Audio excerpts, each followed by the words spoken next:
Assalamualaikum, selamat datang di channelku. Kali ini aku akan menceritakan kisah tentang seorang penjual sapu keliling yang mendadak kaya setelah membuka toko buah lewat pesugihan siluman monyet. Awalnya hidupnya berubah, tapi ternyata ada tumbal nyawa yang harus dibayar. Bagaimana kisah selengkapnya? Simak sampai habis ya.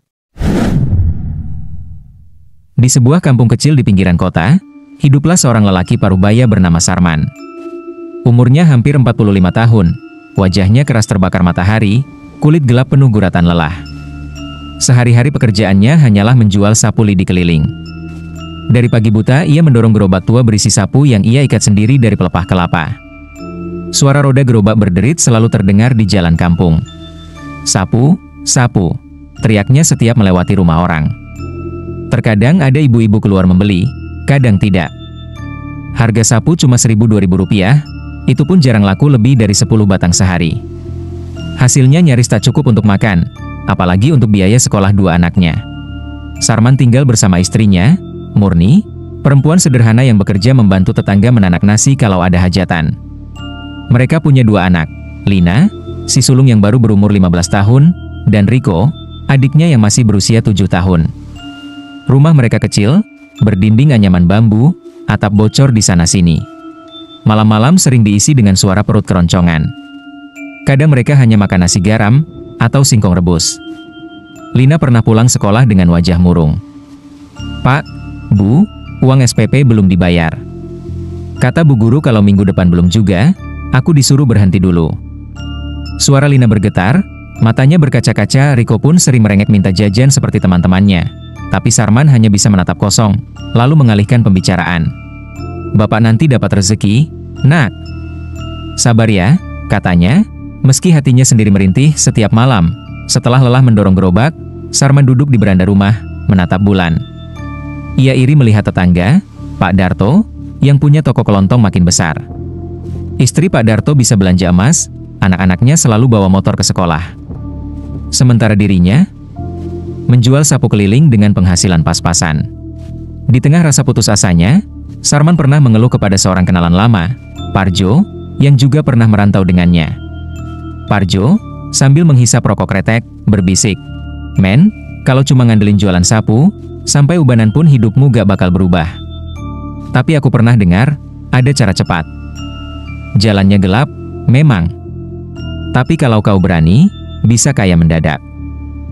Sarman mengerutkan kening. "Cara cepat gimana maksudmu?" Parjo menunduk, menatap kiri kanan, lalu mendekatkan bibir ke telinga Sarman. "Pesugihan, men. Siluman monyet. Ada orang yang katanya dari jualan pisang goreng bisa bangun rumah gedongan. Semua berkat itu. Syaratnya berat, tapi kalau berhasil, hidupmu berubah." Sarman terdiam. Kata pesugihan menggema di kepalanya. Seumur hidup ia hanya mendengar cerita dari mulut ke mulut. Katanya ada yang memelihara tuyul, ada yang memuja jin, ada pula yang memelihara siluman hewan. Ia selalu menganggapnya tahayul. Tapi malam itu, ketika melihat Lina tertidur dengan baju seragam sekolah penuh tambalan, dan Riko meringkuk kelaparan, hatinya bergetar. "Masa aku harus begini terus? Sampai mati, anak-anak gak bisa sekolah tinggi, gak bisa makan enak," gumamnya dalam hati. Hari-hari berikutnya, pikiran itu makin kuat. Ia mulai mencari tahu, diam-diam bertanya ke orang pintar. Akhirnya, ia mendapat kabar bahwa di pinggir desa ada seorang dukun tua bernama Ki Wirya, yang dipercaya bisa menghubungkan manusia dengan makhluk gaib pesugihan. Murni sebenarnya sudah melihat perubahan suaminya. Malam-malam Sarman jadi lebih banyak termenung, jarang bercanda dengan anak-anak. "Pak, ada apa sih? Kok kayaknya pikiranmu berat banget?" tanya Murni suatu malam. "Gak ada apa-apa, enduk. Cuma capek aja." "Besok masih harus dorong gerobak lagi," jawabnya singkat. Tapi hatinya sudah bulat. Ia tak ingin selamanya jadi penjual sapu keliling. Dalam kepalanya hanya ada satu tujuan, hidup lebih baik, walau harus menempuh jalan apapun. Dan malam itu, dengan langkah berat, ia memutuskan akan menemui Ki Wirya. Langkah Sarman gemetar ketika ia memasuki rumah panggung tua di pinggir desa. Itulah kediaman Ki Wirya, dukun yang katanya bisa memanggil siluman. Bau kemenyan menyengat, suara burung hantu sesekali terdengar di luar. Ki Wirya duduk bersila, rambutnya panjang kusut, matanya tajam. "Aku tahu apa yang kau cari, men," katanya lirih. Kau ingin kaya. Kau ingin anak istrimu hidup lebih layak. Tapi kau tahu, semua itu ada harganya. Sarman menelan ludah. Harga? Apa maksudnya, Ki? Pesugihan siluman monyet tidak pernah memberi cuma-cuma, jawabnya datar. Makhluk itu hanya turun bila ada tumbal darah keluarga sendiri. Kau berani? Jantung Sarman berdegup kencang. Ingat wajah Lina, ingat senyum Riko. Tapi bayangan lemari penuh uang dan toko buah yang megah melayang lebih kuat di benaknya. Ia mengangguk, meski suara hatinya menjerit. Malam itu, ritual digelar di kebun bambu. Ki Wirya menyalakan kemenyan, meletakkan sesajen berupa pisang, kelapa muda, dan darah ayam hitam di atas tikar. Mantra kuno ia bacakan, angin tiba-tiba berputar kencang. Dari kegelapan, terdengar suara tertawa seperti monyet bercampur suara manusia. Tiba-tiba, sosok besar berbulu hitam pekat muncul di hadapan Sarman. Matanya merah menyala, taringnya panjang, tangannya seperti manusia tapi berkuku tajam. Aku datang, suara beratnya bergema. Apakah kau siap memenuhi syarat? Sarman tersungkur, keringat dingin bercucuran. Iya, aku siap. Siluman monyet itu mengangguk. Maka tumbal pertama adalah darah anakmu. Setelah itu, harta akan mengalir padamu. Keesokan malamnya, suara jeritan mengguncang rumah Sarman. Lina meraung di kamarnya, tubuhnya kejang-kejang, wajahnya memerah seperti dicekik sesuatu yang tak terlihat. Murni berlari panik, mencoba memeluk putrinya. Lina ah! Ya Allah, ada apa ini? Sarman, tolong anak kita. Sarman terpaku di pintu, wajahnya pucat pasi. Ia tahu inilah saatnya. Suara tangisan Riko terdengar dari sudut ruangan. Lina meraung sekali lagi, matanya melotot ke atas, lalu tubuhnya terkulai lemas. Murni menangis meraung, mengguncang-guncang tubuh putrinya yang sudah dingin. Sarmaan, Lina sudah mati. Kenapa bisa begini? Sarman tak sanggup menjawab. Dalam hatinya, ia sadar, inilah harga dari perjanjian yang ia pilih. Keesokan harinya, rumah Sarman masih dipenuhi suasana duka. Lina sudah dikuburkan pagi tadi. Murni masih terisak, duduk di sudut rumah dengan mata sembab. Riko pun belum berhenti menangis mencari kakaknya.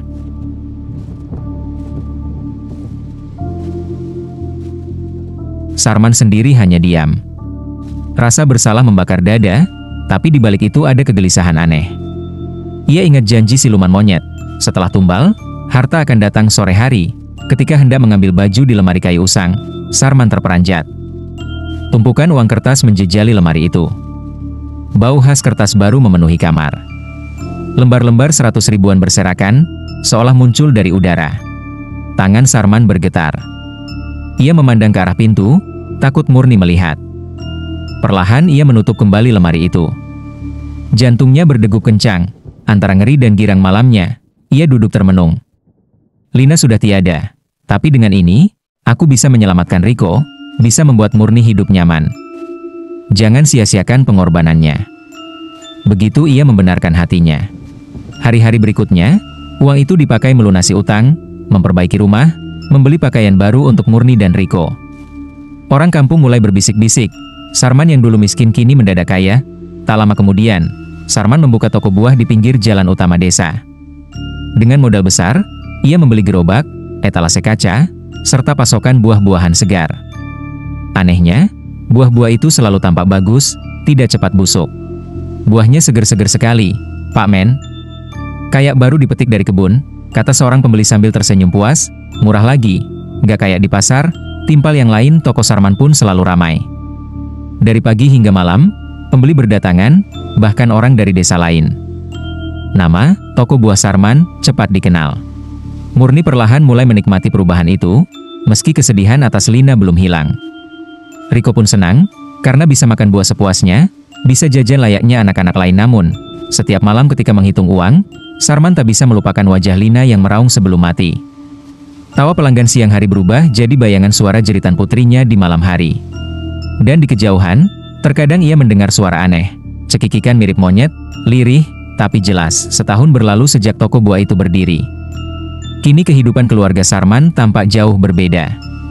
Rumah mereka sudah dipugar dengan tembok bata, atap genteng merah berkilat, Bahkan ada televisi baru di ruang tamu. Riko tumbuh sehat, sekolahnya lancar, Murni pun sesekali tersenyum, meski luka kehilangan Lina belum pernah betul-betul sembuh. Alhamdulillah, hidup kita sekarang sudah enak, Pak, kata Murni suatu malam, sambil menidurkan Riko. Tapi, setiap aku ingat Lina, dada ini masih sesak. Sarman hanya mengangguk. Kata-kata istrinya menusuk, tapi ia tak berani membuka kebenaran. Ia memilih menenggelamkan diri dalam kesibukan mengurus toko buah yang makin ramai. Namun, kebahagiaan itu mulai retak ketika suara aneh sering terdengar di malam hari. Dari atap rumah, terdengar cekikikan lirih seperti suara monyet. Kadang-kadang terdengar benda jatuh, tapi ketika diperiksa, tak ada apa-apa. Suatu malam, Sarman bermimpi.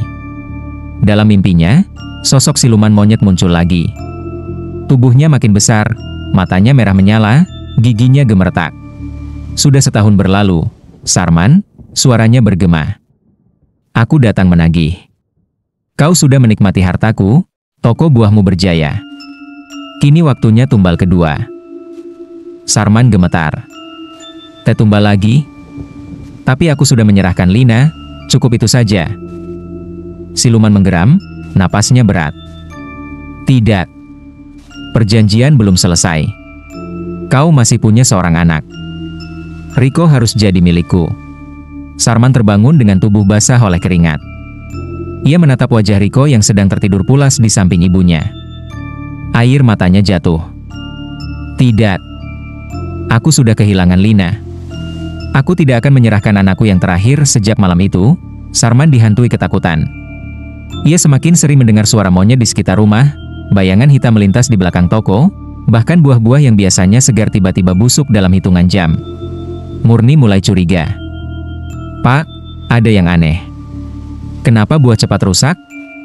Kenapa tiap malam ada suara di genteng? Jangan-jangan, kita dapat musibah karena sesuatu? Sarman tak menjawab. Ia hanya terdiam, wajahnya muram. Dalam hati ia tahu, siluman itu sedang menunggu jawabannya dan untuk pertama kalinya, Sarman bertekad melawan. Ia tak akan menyerahkan Riko, meski harus kehilangan semua yang telah ia peroleh. Sejak malam itu, Sarman hidup dalam ketakutan. Tidurnya tak pernah nyenyak. Setiap memejamkan mata, ia melihat wajah siluman monyet dengan mata merah menyala, menagih janji. Namun setiap kali bayangan itu muncul, Sarman selalu menggenggam tangan kecil Riko dan berbisik dalam hati, tidak. Kau tidak akan kuserahkan. Pada suatu malam, siluman itu datang lagi dalam mimpinya. Lebih menyeramkan dari sebelumnya. Tubuhnya menjulang, bulunya tebal, taringnya meneteskan darah. Waktumu hampir habis, Sarman, suaranya menggelegar. Serahkan anakmu. Atau aku akan ambil kembali semua yang telah kuberikan. Sarman mengumpulkan keberanian. Cukup. Aku sudah kehilangan Lina. Aku tidak akan menyerahkan Riko. Ambil saja hartamu, ambil semua. Asal jangan anakku lagi. Siluman itu meraung marah, suaranya mengguncang mimpi. Baik. Kau menolak, maka semua yang kau miliki akan kuhisap kembali. Kau akan jatuh lebih dalam dari sebelum aku datang. Sejak malam itu, keadaan toko buah berubah drastis. Buah-buahan yang biasanya segar, tiba-tiba cepat membusuk begitu ditata di etalase. Pembeli mengeluh. Pak, buahnya basi semua. Kenapa kayak gini? Satu persatu pelanggan berhenti datang, uang yang biasanya muncul misterius di lemari, menghilang. Bahkan tabungan yang disimpan di laci toko raib tanpa jejak. Murni panik. Pak, kenapa bisa begini? Kemarin kita masih ramai, sekarang sepi. Apa ada yang kau sembunyikan dariku? Air matanya mengalir, ingatan akan Lina kembali menghantui. Sarman hanya menunduk, hatinya perih.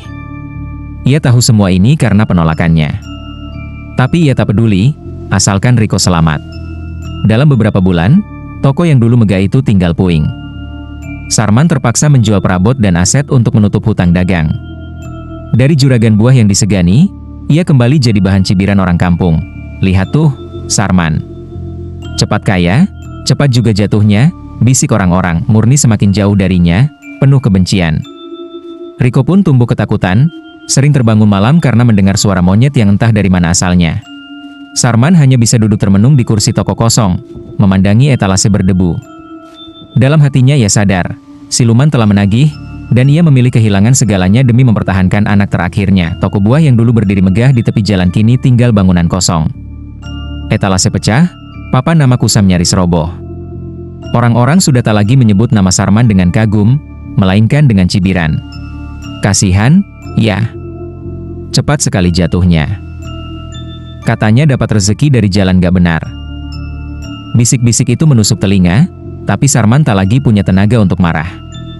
Ia hanya duduk di depan rumah yang kini kembali reot setelah banyak barang dijual untuk menutup utang.